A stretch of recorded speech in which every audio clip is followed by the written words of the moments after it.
আসসালামু আলাইকুম। সবাইকে iOS এর পক্ষ থেকে স্বাগতম।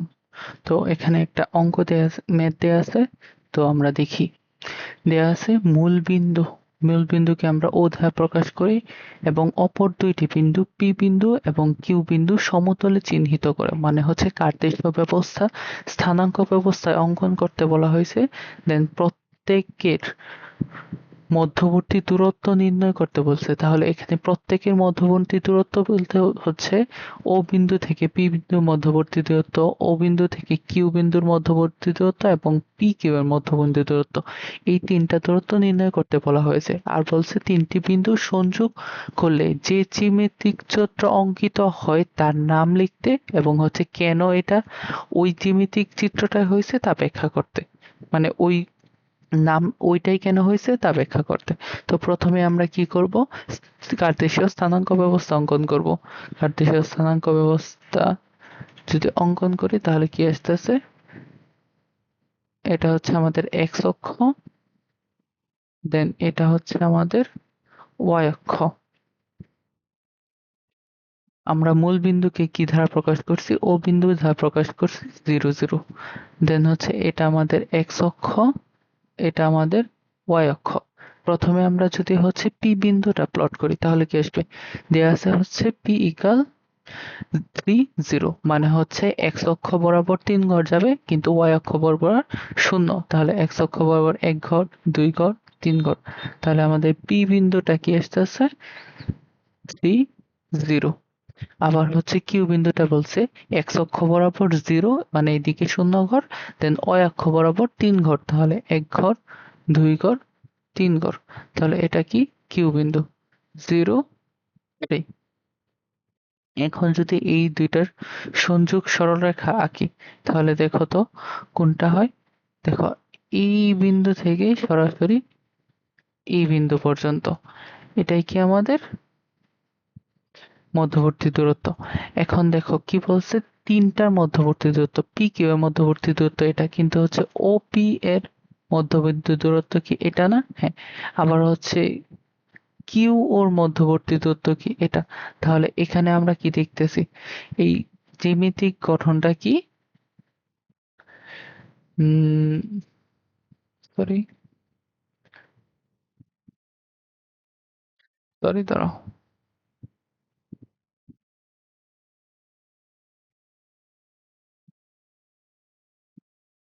হচ্ছে এই জ্যামিতিক গঠনটা কি হচ্ছে আমাদের একটা ত্রিভুজ আসতেছে। তো হচ্ছে প্রথমে আমরা ওইটা পরে বলবো। আগে হচ্ছে আমরা সবগুলোর মধ্যবর্তী প্রথম অম অংশটুকু কিন্তু আমাদের হয়ে গেছে। প্রথমে কি বলছে, সমতলে চিহ্নিত করতে বলছে, আমরা সমতলে চিহ্নিত করছি। দেন এখন মধ্যবর্তী দূরত্বগুলো নির্ণয় করতে হবে। তো প্রথমে আমরা যদি ওপি এর মধ্যবর্তী দূরত্ব নির্ণয় করি, আমরা কি জানি মূল বিন্দু থেকে কোনো বিন্দুর মধ্যবর্তী দূরত্ব হবে x square plus y square.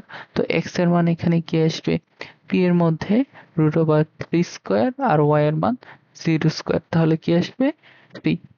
আবার হচ্ছে ও কিউ এর ক্ষেত্রে কি, আবার হচ্ছে মূল বিন্দু থেকে যে কোনো বিন্দুর দূরত্ব, তাহলে x square y square root over কি আসতেছে 0² প্লাস 3², এখানেও কি 3।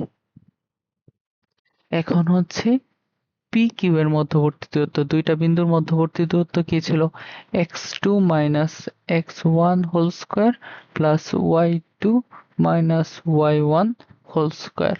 তো এখানে x2 এর মান কত, x2 এর মান হচ্ছে 0 মাইনাস y2, y2 এর মান হচ্ছে এখানে 3 whole square plus x y2 এর মান কত, y2 এর মান হচ্ছে 3 মাইনাস y1 এর মান হচ্ছে 0 হোল স্কোয়ার। তাহলে এখানে আসতেছে √9 প্লাস 9, যেটা সমান লেখা যায় 9√2। তো আমরা হচ্ছে সবগুলোর মধ্যবর্তী দূরত্ব পেয়ে গেলাম। সবগুলো হচ্ছে আমাদের আনসার লেখা যায় এখানে। আচ্ছা, এখানে আনসার না লিখে সুন্দর করে যদি আনসার লিখি তাহলে আসবে হচ্ছে 3, ওপি ইকাল 3, দেন হচ্ছে ও কিউ ইকাল 3, দেন হচ্ছে পি কিউ ইকাল 9√2। এখন দেখো এই সমত তিনটে বিন্দু যোগ করলে যে জ্যামিতিক চিত্রটা গঠন হয়েছে ওইটা কিন্তু সমদ্বিবাহু ত্রিভুজ। কেন হয়েছে সমদ্বিবাহু ত্রিভুজ? কারণ হচ্ছে ওপি আর হচ্ছে না পিও আর হচ্ছে কিউও সমান, এই জন্য আমরা এটাকে কি বলবো, সমদ্বিবাহু ত্রিভুজ। আশা করি সবাই বুঝতে পারছো। তো আমাদের পাশে থাকার জন্য সবাইকে ধন্যবাদ। আসসালামু আলাইকুম।